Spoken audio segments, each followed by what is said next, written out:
What is the need for machine learning?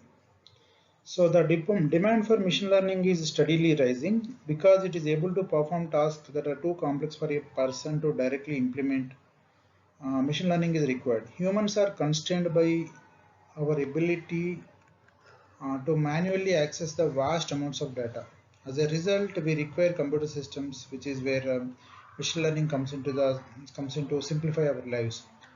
By providing them with a large amount of data and allowing them to automatically explore the data, build models, and predict the required output, we can train machine learning algorithms.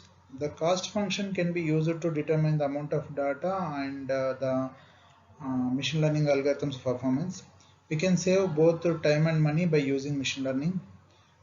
The significance of AI can be handily perceived by its utilization cases. Presently, AI is utilized in self-driving vehicles, digital misrepresentation, identification, face acknowledgement, and companion idea by Facebook, and so on and so on. It is not like limited to only these things. There are many things like this.